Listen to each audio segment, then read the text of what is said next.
Somewhere in 1950s in Soviet Russia, a teenager is holding a record, but it is not a record. It is an X-ray of someone's grandmother's broken hip. And if the police find it, he is going to prison. This is bone music, and it is the most insane act of rebellion in music history that nobody talks about. Okay, let us set the scene. It is post-World War II, and the Soviet Union just survived the deadliest war in human history. 40 million people dead, and cities destroyed. And the government had one solution to all of this. Control everything. Art controlled, literature controlled, architecture opinions even extended to buildings.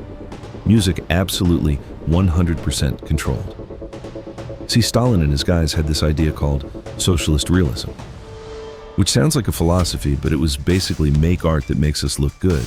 That is it, that is the whole thing. Happy workers, glorious factories, heroic soldiers. You know, propaganda with a melody. So what got banned? Jazz. Because it was too American. Rock and roll. Dangerous to Soviet youth.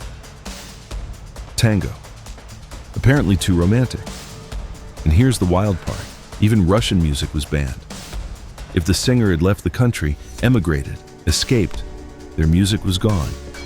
Erased like they never existed. You could have been the most famous singer in Russia in 1935, but if you moved to Paris in 1938, your voice was now illegal. Think about that. Not just foreign music, your own culture banned from you. And the only music you could officially hear was state radio. Government-approved songs playing on repeat, all day, every day. Imagine Spotify, but it is only government playlists. And if you try to make your own playlist, you go to the Gulag, political labor camps.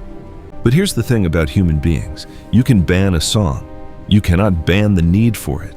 Young people in Soviet cities like Leningrad and Moscow were starving for music, real music with feeling, not propaganda hymns about tractor production. They had heard jazz and Western music drifting through on foreign radio stations. The government had not fully jammed those stations yet. They had heard stories of Elvis, Duke Ellington, and Bill Haley. And they wanted it desperately. A Western vinyl record, if you could somehow smuggle one in, cost 1 month's wages. So the demand was there and the supply was basically zero. The punishment was prison. And yet some genius looked at this problem and said, wait, what if we just made our own? But out of what if, vinyl and shellac were state-controlled. Everything that could make a record was owned by the government. Everything except one thing. The hospitals were throwing out X-rays. Soviet hospitals had a rule to dispose of used X-ray films after 1 year. They were flammable. They took up space. Get rid of them. Every hospital in the Soviet Union was literally throwing these things away. Stacks of them, rib cages, skulls, broken ankles, spine scans. Someone in Leningrad looked at an X-ray film and thought, this is roughly the same thickness as a record. It was flexible. It held a groove. What if I just carved music into it? And it worked. They cut the X-ray into a rough circle using manicure scissors. They burned a hole in the middle with a cigarette. They used a recording lathe copied from German war trophies to etch the sound grooves. When you put it on a turntable and dropped the needle through all the crackle and hiss, you could hear Elvis on someone's grandmother's ribcage. This wasn't just a one-off experiment. This became a movement called roentgenizdat. Roentgen as in X-ray and izdat as in press or publishing. The X-ray press spread fast. Bootleggers called the Stiliaji were more than music fans.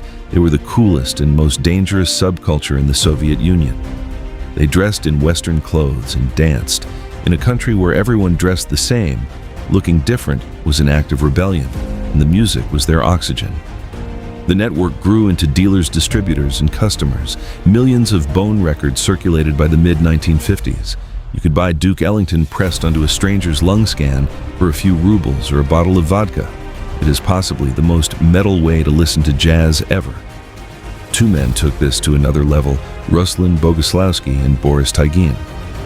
They called themselves the Golden Dog Gang. They did not just buy bone records, they manufactured them. They built their own recording machines and set up a full underground operation. They duplicated forbidden records and distributed them across the city. Ella Fitzgerald, the Beatles' émigré singers, and criminal ballads were all part of the catalog. They ran this operation for years until 1950, when the KGB caught them. They were imprisoned until Stalin died in 1953, 3 years for music. Think about losing 3 years of your life for pressing jazz onto an X-ray. Years later, Boris Tagin said it was worth it.